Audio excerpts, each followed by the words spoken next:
Hello everyone. Today I will divide my presentation into 3 parts. To begin with, MBTI. MBTI has a lot to do with the topic I'm going to introduce today. Although many of you may already know what MBTI is, I would still like to share it with you.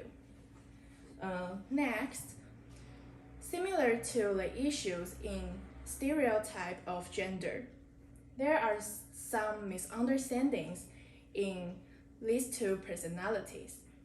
Last but not least, let's discuss the definition of introvert and extrovert.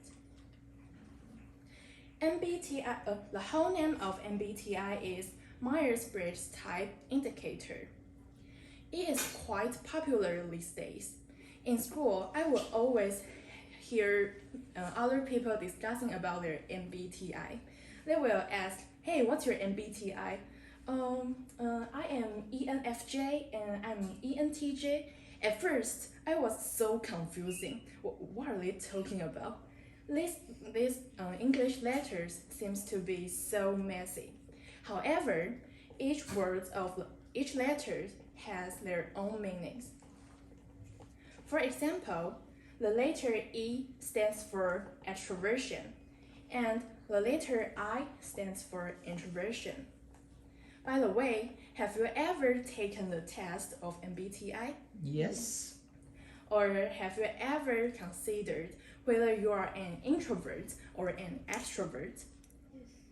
In my own experience, when I was little, I always felt shy when I'm talking to a stranger or relatives, and of course not in this kind of occasion. And they will always say that I am an introvert because I am shy when I'm facing others. And I thought, yeah, probably because I'm shy, so maybe I'm an introvert. And this is the first myth I'm going to share with you. Extroverts enjoy socializing, while introverts may not only dislike it, but even hate it. But is it really like that? As I mentioned, I thought I am an introvert for a long period. However, after I grew up, I found that I feel happy and full of energy when I'm talking to my friends or socializing with others. Then I realized how you feel when you are facing others may not be an accurate standard to identify you are an introvert or an extrovert. A study published in Journal of Personality and Social Psychology showed that extroverts get energy from engaging with others, and so do introverts. The main difference between introverts and extroverts are energy source, stimulus response, and cognitive depth and breadth. And the example I mentioned above is about the energy source, so I'm going to talk about it. It's the idea that when you are engaging with others or participating in various activities, they will deplete our mental and physical energy. So, different kinds of people, different personalities need different kinds of ways to recharge. An introvert may need more quiet time to get along with themselves, while extroverts may think, "What? You need time alone?" They get energy from participating in activities, and they are satisfied with that, and they also get recharged. The second myth I'm going to talk about is about extroverts are better suited in leadership. The answer is no. According to multiple studies, there's no difference between the effectiveness of extroverts and introverts leader. in terms of overall the team or the company performance. Let's take a guess.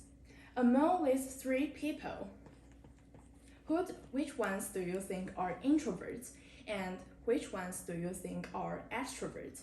You don't need to give me the answer, you just need to take a second to think the answer in your mind. Okay? Yep. Alright, I'm going to tell you the answer. Three of the successful men are all introverts. Did it surprise you? No. And did it surprise you that Lincoln was also an introvert? It's fascinating how an introverted person could lead a whole country. So it shows that introversion and extroversion has little thing to do with the capability. The concept of introversion and extroversion were introduced by Carl Jung. Carl Jung compared these two personalities with the Greek gods, Apollo and Dionysus. The introversion are linked to Apollo. They enjoy solitude, contemplation, introspection, and excelling in self-reflection. And they are less likely to participate in activities. And the extroversion personalities are linked to the vibrant and passionate Dionysus. They are energetic, lively, and attuned to the external world. They may not endure the burden of solitude. And after my introduction, hope you understand more about these two personalities. And if you want to know more myths about introverts and extroverts, you will know it in Anita's presentation. This is all from me today. Thank you for listening.